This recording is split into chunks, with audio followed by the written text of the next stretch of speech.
Good morning. I'm John Saunders, host of the podcast, The Creator Community with New Degree Press. And I'm here with you this morning with Neelam Patel for another episode of Meet the Author Live. This show is about finding out who is this author behind this book that's out there, right? So many times we see authors and they're this mythical thing. Certainly Neelam, I think, qualifies in that category, but she's also a real person. And it's a great opportunity to really understand, get to meet these folks and find out, who is this person behind the book. Neelam's book came out this week. Is that right? Yep. It's available today wherever you buy books online. She's got a fantastic podcast episode on the creator community, which you can find on YouTube, Apple, Spotify, wherever you consume your podcasts out there. It's available. And she tells a bunch of incredible stories about her journey. We'll get into some of them today, but I think my favorite is the one about, what did we call it? The love letter to rage? Was that what it was? I think such a beautiful story, and a story really of inspiration and how you've gone through and managed your career. But Neelam, great to see you. Thanks for jumping on this morning. So happy to be here. Thank you, John. I saw your post on, I think it was Instagram the other day, Dance with Neelam at Instagram, of opening your book, your boxes, right? So Neelam, like all the authors for New Degree Press, do a pre-sale campaign, and then they get all of these books sent in advance so they get a chance to sign them. What was it like opening those books for the first time this week? It was unreal. I am still kind of like just blown away by it. I posted that I basically took a few books and put them on my bedside table because it was hard to believe it was real. It's been in my head for so long that I was like, I'm afraid to go to sleep because what if I wake up and the books are not there? Because it was in my imagination for so long. That's awesome. And I see the cover. We have the cover in the top right here. You just showed it. Can you share that again? It's a little easier to see when you hold it up. What a gorgeous cover. Where did that design concept come from? Yeah, it was, I wanted something that showed both peace, joy, and rage and burning it down. And I thought my designer did an amazing job. And I'm really lucky because it got to be a gift to my younger sister as well, because this dance photo of myself is from her wedding. So it's kind of cool that I got to put it on the cover. That is actually you on the cover. That's me. Yeah. That's a photo of me, of my whole self on my cover. It's intense for me, but I did it. To say that you captured the metaphor there with your art designer, your cover designer, would be an understatement. That is really, really cool. And how did your family and your friends react to your book being out there in the world? I know I did watch your YouTube or your Instagram video on that, but how did that go? Oh, it was so fun. It was so fun to do the unboxing. I had my family on Zoom, and it was as chaotic of a Zoom as you can imagine. It was so worth it. And the coolest part is like getting texts from friends like, hey, I'm reading your book right now. It feels like, you're in the chair with me, just reading to me. And it's very, very cool. That is amazing. It's been about a year, it's such it's one of these sort of super long and super fast projects all at the same time, isn't it? Right. When you look out from the beginning of the journey, you're like, oh, a year, this is a year. And then all of a sudden the book is in your hands and you're like, wow, that was, for me anyway, you think, oh my gosh, that felt like a month almost in some ways. Do you have a similar experience? Yeah. I don't know what time does. Like it felt like boom, when it's there, like the progress just jumps, even though it was like one step at a time. So cool. What would you say has been the most, before we dive into the rapid fire questions, I think this might be an interesting one to put out there. What has been the most rewarding part of this journey for you so far? The book journey. Community, I would say, because I did it through this program. I got to meet other authors, and that was, I feel like, a lifesaver. Like there's this idea that writers have to like sit in a room and do it by yourself. There's certainly a lot of that. No one else wrote the book but me, but to get the chance to do it with people and brainstorm ideas together really unlocked a lot more for me. And now I have a cool group of friends. That is amazing. Right. There's this, I'll say another myth out there that when you write a book, you go to a cabin in the woods, right, and spend months and months by yourself typing away. And certainly couldn't be any further from the truth in this program, where there's this community-based cohort. You get a chance to brainstorm and learn with each other and go through this journey with others. And as you said, I certainly can speak from my own experience on this one, that I think many folks I met through this program, I'll be friends with for years and years to come because we went through this journey together. Yes, a special place. Sounds like you had a similar experience. Well, thank you Thank you for sharing that. The community is so important. And hence the name of the show, the podcast, the creator community. As I said, YouTube, Apple, Spotify, wherever you consume podcasts, it's out there. Neelam, let's dive in to the rapid fire questions. These are fun. It's a chance for everyone to get to know this person behind the book. And really, I think the really hard hitting, important questions that we need to know about people out there. So can we dive in here? Are we ready? Yeah, let's go. Let's go. Neelam Patel, 2022. What is the best sandwich? The best sandwich. I would say I'm vegetarian, so I would say, and I'm from Jersey, so a Wawa hoagie is my favorite. Wawa. For those who don't live on the East Coast, Wawa is what I would call an upscale 7-Eleven. Is that a fair statement? I would say that that's fair. The food is good. They're clean, right? This kind of thing. Favorite color? Red. We might have given it away with the cover already, right?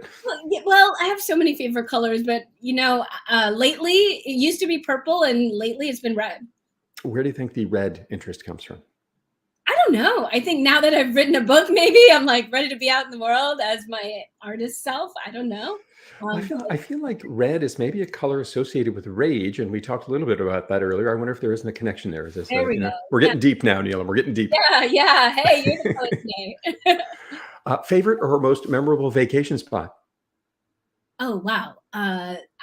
The first thing that comes to mind is Zanzibar in Tanzania. Cool. Yeah, really cool beach, really cool town. How did you end up in Zanzibar?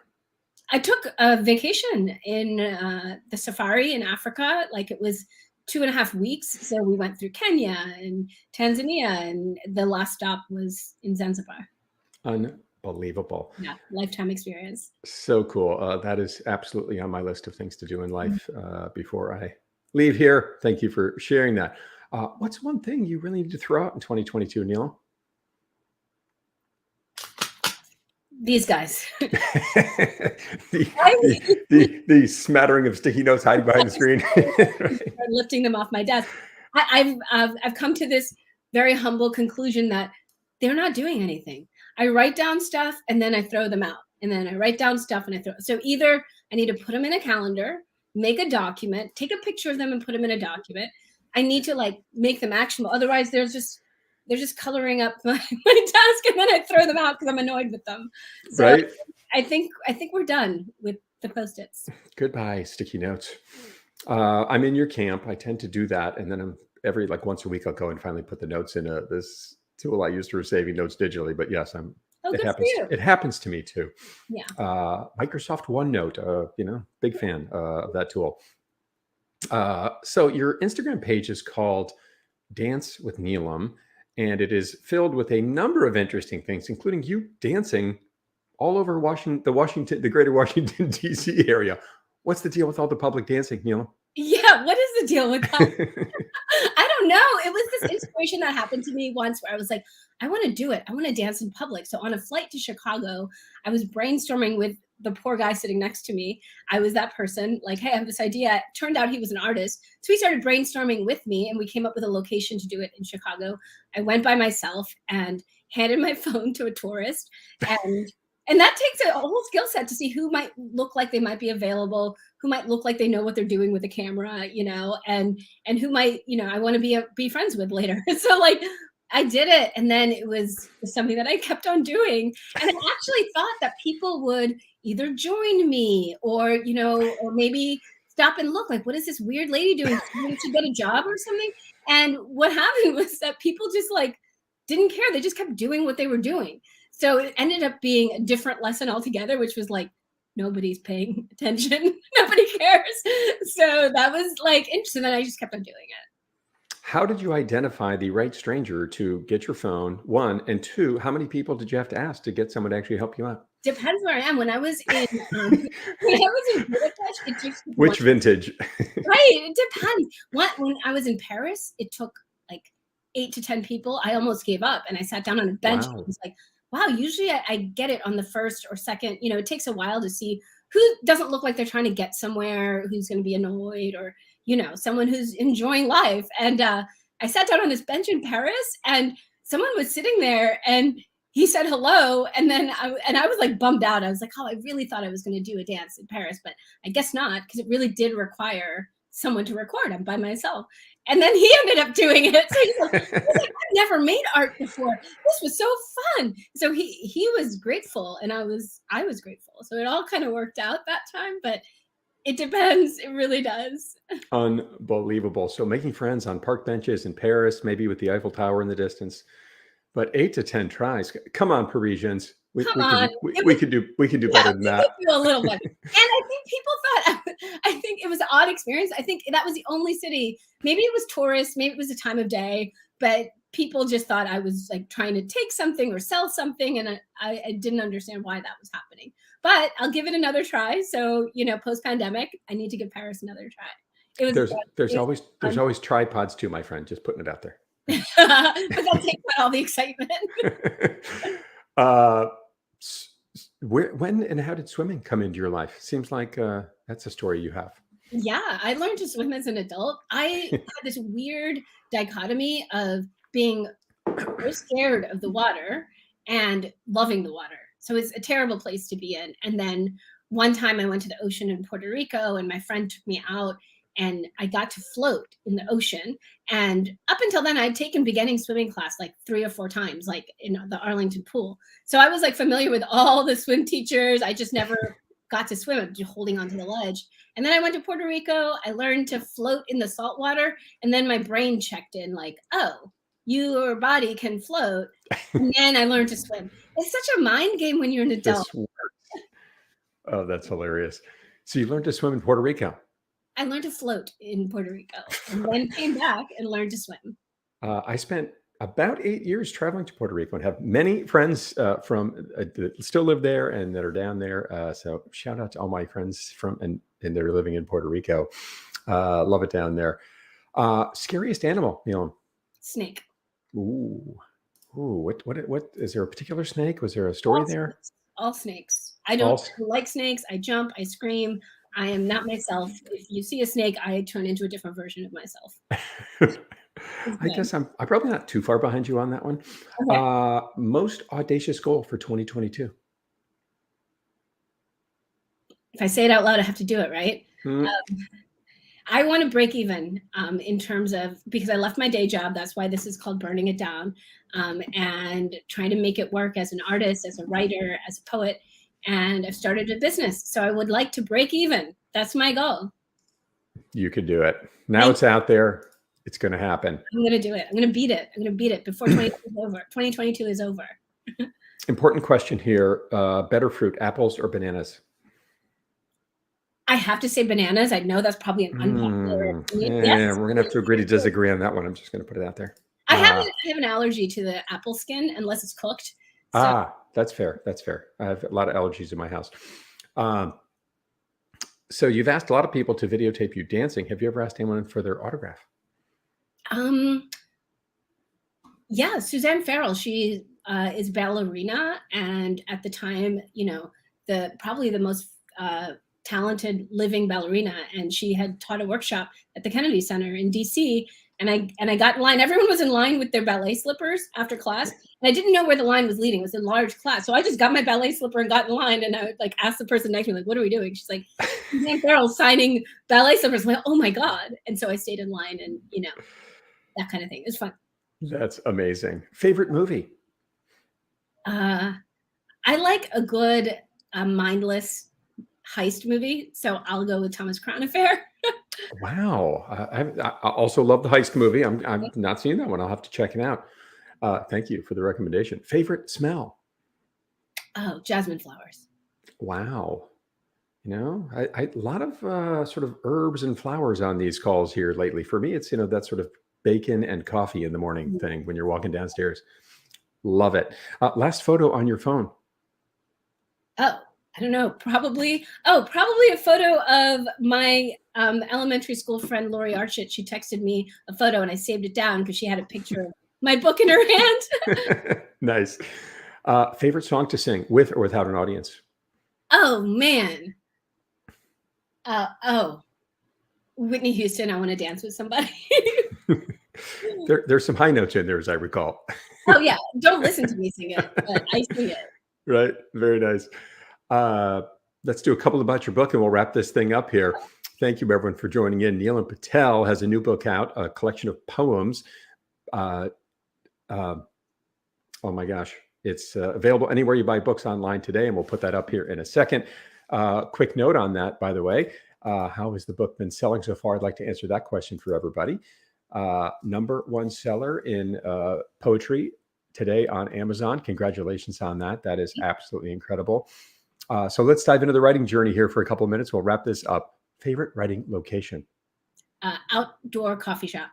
Outdoor, love it. COVID friendly and, good place to be. Lots of good energy around. Most bizarre or interesting moment in the writing journey? Well, the first thing that comes to mind is when I lost my editing work, like a whole day's worth of work, and then but we made it through. It happened. That sounds frustrating. Last question, and I think an interesting one for those out there who are thinking, what is writing a book like? 5 words to describe your writing journey, Neil. Audacious. I like that. Fun. Impossible. Joyful. Did I say fun and joyful? Can I say both? I think they're different enough. Yeah, and scary. I should have said scary first. Well, clearly not impossible, because I think we just saw your book here this morning. Burning It Down, Dancing in the Rubble, available wherever you buy books online. It's a top seller on Amazon already. Congratulations on the fast start. If you want to learn more about Neelam's story, go visit her at Dance with Neelam on Instagram. And you can certainly watch or listen to her podcast episode on the creator community, available on YouTube or wherever you consume podcasts out there, Apple, Spotify, what have you. Neelam, anything we missed here this morning you want to share? I think we've got everything. I would add that I do custom poetry. So if you're looking for your own poem to create a vulnerable, memorable moment, I'm here to help. And where have you found people using that service? People have done that for their mother's birthdays. I've gotten 2 poems for that because they feel like their mom has everything they need and they want to communicate what they believe or feel about them before it's too late. So that's been the most popular use case so far.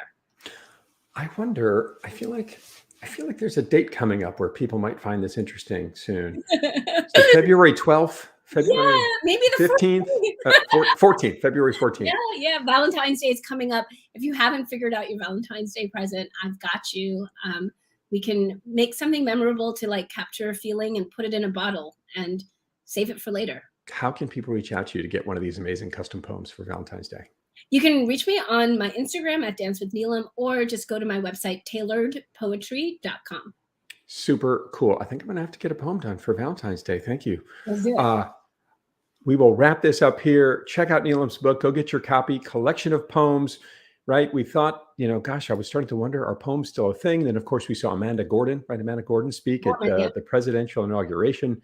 And Neelam predicted it some time ago. Well done. Right. Such an inspirational story you've gone through here. If you want to learn more about it, check out her podcast on the creator community and get her book on Amazon or wherever you buy books online. If you could stick around for 30 more seconds after we shut it off here.